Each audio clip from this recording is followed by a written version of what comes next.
Hello everyone, आप सभी का स्वागत है आपके अपने चैनल टैट वॉरियर्स में। फ्रेंड्स, कैसे हैं आप सभी? आई होप आप सभी बहुत अच्छे होंगे और पूरा मन लगाकर अपने एग्जाम्स की तैयारी कर रहे होंगे। फ्रेंड्स, हर बार की तरह हम अपनी आज की वीडियो में भी कोई एक ऐसा टॉपिक लाए हैं जो आशा करते हैं हम आप सभी के लिए उपयोगी सिद्ध हो। तो फ्रेंड्स, हमारे आज के टॉपिक का नाम है अधिगम स्थानांतरण का अर्थ और प्रकार।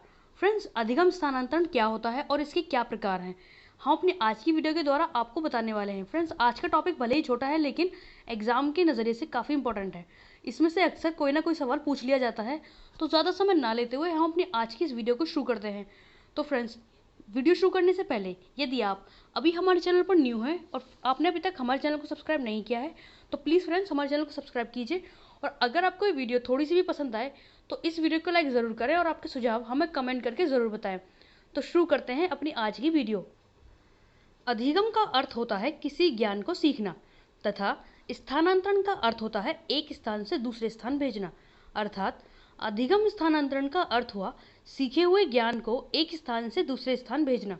फ्रेंड्स, अधिगम स्थानांतरण का तात्पर्य होता है, अधिगम से तात्पर्य किसी नई चीज़ को सीखना, किसी भी कोई भी ज्ञान हो उसको अपने व्यवहार में लाना। और स्थानांतरण का तात्पर्य है कि उस नए ज्ञान को एक स्थान पर जहां हमने सीखा है उसके अलावा किसी अन्य स्थान पर भी उसे प्रयोग में लाना। तो फ्रेंड्स, इसे ही अधिगम स्थानांतरण कहते हैं। आगे इसमें आता है फ्रेंड्स हमारा विभिन्न परिस्थितियों में सीखा हुआ ज्ञान का प्रयोग जब हम अलग परिस्थिति या स्थान पर किया जाता है तब इसे ही अधिगम का स्थानांतरण कहते हैं। फ्रेंड्स, सर शब्दों में इसका तात्पर्य है कि जब हम एक स्थान पर सीखे हुए ज्ञान का हम उस स्थान के साथ साथ किसी अन्य स्थान पर भी उस सीखे हुए ज्ञान को प्रयोग में लाते हैं तो यही ज्ञान हमारा अधिगम का स्थानांतरण कहलाता है। और इसके साथ ही फ्रेंड्स, जैसे यहाँ एग्जाम्पल दिया गया है, कक्षा में दिया गया गणित का ज्ञान बालक को बाजार में सामान खरीदते समय लेन देन में काम आता है।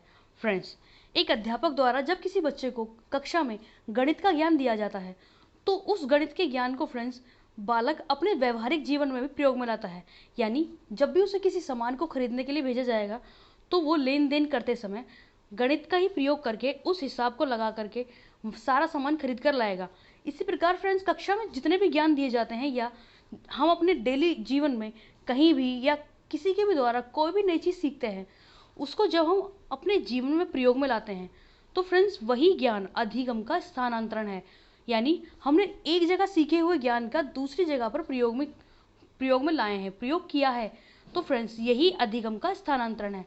आगे आता है इसमें फ्रेंड्स हमारा अधिगम स्थानांतरण के प्रकार। फ्रेंड्स, अधिगम स्थानांतरण यानी लर्निंग ट्रांसफ़र के क्या कितने प्रकार हैं वो हम यहाँ जानेंगे। सबसे पहला प्रकार है फ्रेंड्स हमारा धनात्मक स्थानांतरण यानी पॉजिटिव ट्रांसफ़र ऑफ लर्निंग। जब एक विषय का सीखना दूसरे विषय या परिस्थिति में सीखने में लाभदायक होता है उसे अधिगम का धनात्मक स्थानांतरण कहते हैं। जैसे नागरिक शास्त्र का ज्ञान एक आदर्श नागरिक बनने में मदद करता है।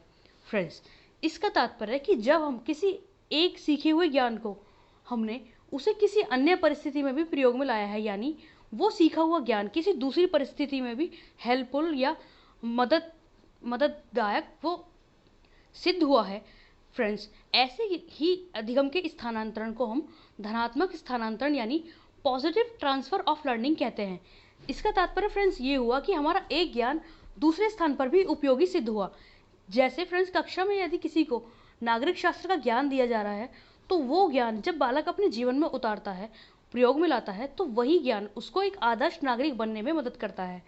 इसके बाद जो अगला प्रकार आता है फ्रेंड्स वो इस प्रकार है नकारात्मक स्थानांतरण नेगेटिव ट्रांसफ़र ऑफ लर्निंग। जब एक परिस्थिति में सीखा ज्ञान किसी अन्य स्थान पर कुछ नया सीखने में दिक्कत करती है तो इसे अधिगम का नकारात्मक स्थानांतरण कहते हैं। जैसे एक कविता लिखने के बाद दूसरी कविता लिखने में परेशानी होना। फ्रेंड्स, नकारात्मक ट्रांसफ़र से तात्पर्य है कि जब मान लीजिए कि हमने कहीं पर एक नया ज्ञान सीखा है और उसके कारण जब हम आगे कुछ और नया करने वाले हैं और वो पिछला ज्ञान हमें उसे करने में बाधा डालता है या कोई भी परेशानी करे तो फ्रेंड्स ऐसे ही हमारे स्थानांतरण को, ऐसे अधिगम के स्थानांतरण को हम नकारात्मक स्थानांतरण कहते हैं यानी नेगेटिव ट्रांसफ़र ऑफ लर्निंग कहते हैं। जैसे फ्रेंड्स मान लीजिए कि कोई कवि है, वो अपनी कविता लिखता है तो एक कविता लिखने के बाद जब वो कोई नई कविता लिखना चाहेगा तो पुरानी कविता भी उसको कहीं ना कहीं अब उसके माइंड में रहेगी, जो लिखते वक्त उसको कहीं ना कहीं परेशान करेगी। तो फ्रेंड्स, इसे ही नकारात्मक स्थानांतरण कहेंगे। इसके बाद अगला जो प्रकार आता है फ्रेंड्स हमारा, वो इस प्रकार है शून्य स्थानांतरण। जब कोई ज्ञान किसी भी परिस्थिति में न तो लाभ की और न ही कोई बाधा डाले, तो ऐसे अधिगम का स्थानांतरण शून्य स्थानांतरण कहलाता है। फ्रेंड्स, ऐसा ज्ञान जो ना तो किसी नए ज्ञान को सीखने में मदद करता है और ना ही किसी नए ज्ञान को सीखने में बाधा डालता है, तो ऐसा ही ज्ञान, ऐसा ही अधिगम का स्थानांतरण हमारा शून्य स्थानांतरण कहलाता है। इसके बाद आता है फ्रेंड्स हमारा एक पक्षीय स्थानांतरण यानी यूनिलैटरल ट्रांसफर ऑफ लर्निंग। जब किसी एक अंग को दिया गया प्रशिक्षण भविष्य में लाभदायक सिद्ध हो तो इसे एक पक्षीय स्थानांतरण कहते हैं। जैसे दाएं हाथ में चोट लगने पर बाएं हाथ को दिया गया प्रशिक्षण लाभदायक होता है। फ्रेंड्स, एक पक्षीय स्थानांतरण का तात्पर्य होता है कि जब हम, मान लीजिए फ्रेंड्स, कभी कभी हम लोग करते हैं अपने डेली जीवन में कि हम सीधे हाथ के साथ साथ लेफ्ट हैंड से भी लिखने की प्रैक्टिस करते हैं। तो उस प्रैक्टिस का फ़ायदा हमें तब होता है जब मान लीजिए कि हमारे सीधे हाथ में कोई चोट लग गई है, तो उस समय हमारे लेफ्ट हैंड को दिया गया प्रशिक्षण हमें अपना काम करने में हेल्पफुल साबित होता है। तो फ्रेंड्स, इसी प्रकार का स्थानांतरण एक पक्षीय स्थानांतरण कहलाता है, यानी एक हाथ का काम दूसरे काम हाथ को सिखा देने से जब वो काम में मदद करता है, तो फ्रेंड्स यही एक पक्षीय स्थानांतरण कहलाता है। इसके बाद फ्रेंड्स आगे आता है हमारा द्विपक्षीय स्थानांतरण बाइलैटरल ट्रांसफर ऑफ लर्निंग। जब शरीर के एक अंग को दिया गया प्रशिक्षण जब दूसरे अंग को भी उपयोगी बना दे तो इसे द्विपक्षीय स्थानांतरण कहते हैं। फ्रेंड्स, इसका तात्पर्य है कि अक्सर ऐसा होता है कि हम अपने किसी बॉडी पार्ट को, मान लीजिए हम अपने हाथ को ही लिखने में प्रयोग में लाते हैं,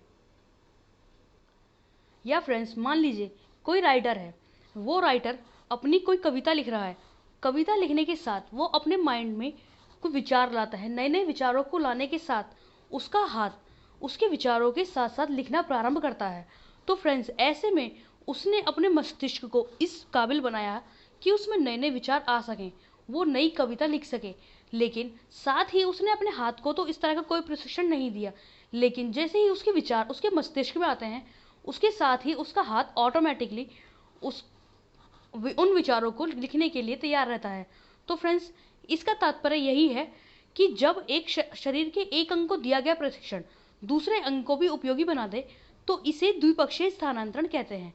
फ्रेंड्स, इस एग्जाम्पल के द्वारा हम ये समझ पाएंगे कि जब हमारे माइंड को दिया गया प्रशिक्षण हमारे हाथ को भी लिखने में उपयोगी बना दे तो यही हमारा द्विपक्षीय स्थानांतरण कहलाता है। इसके बाद और सबसे इम्पोर्टेंट जो पॉइंट आते हैं फ्रेंड्स हमारे, वो इस प्रकार है लंबात्मक स्थानांतरण यानी vertical transfer of learning.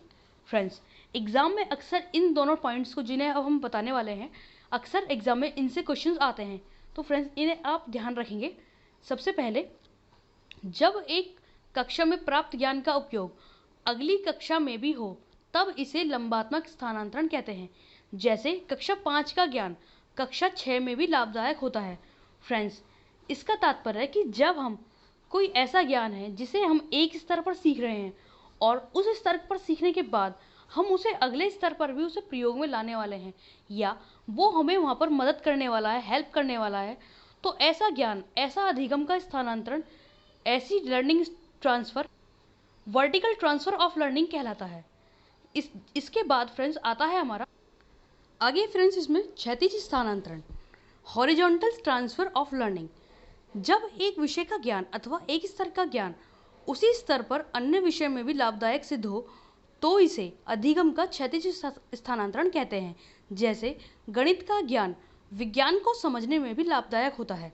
Friends, इसका तात्पर्य है कि जब एक स्तर का ज्ञान उसी स्तर पर लाभदायक हो तो वो ट्रांसफ़र, वो अधिगम का स्थानांतरण क्षैतिज स्थानांतरण कहलाता है। यानी जैसे फ्रेंड्स एग्जाम्पल, मान लीजिए कि कक्षा में हमें गणित का ज्ञान दिया गया है, तो फ्रेंड्स गणित का ज्ञान न केवल गणित में उपयोगी है, उसके साथ साथ वो विज्ञान में भी उपयोगी होता है। तो फ्रेंड्स, हमने आज की वीडियो के द्वारा हमने आपको बताया अधिगम स्थानांतरण क्या है और इसके क्या प्रकार हैं। आशा करते हैं फ्रेंड्स यह वीडियो आप सभी के लिए उपयोगी सिद्ध होगी। आप इस वीडियो के बारे में जो भी आप हमें बताना चाहें आप हमें बता सकते हैं।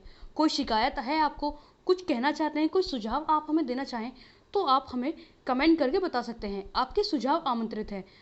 फ्रेंड्स, हमारी आज की इस वीडियो में इतना ही। अपना ध्यान रखें और पूरा मन लगाकर अपने एग्जाम्स की तैयारी करते रहें। धन्यवाद।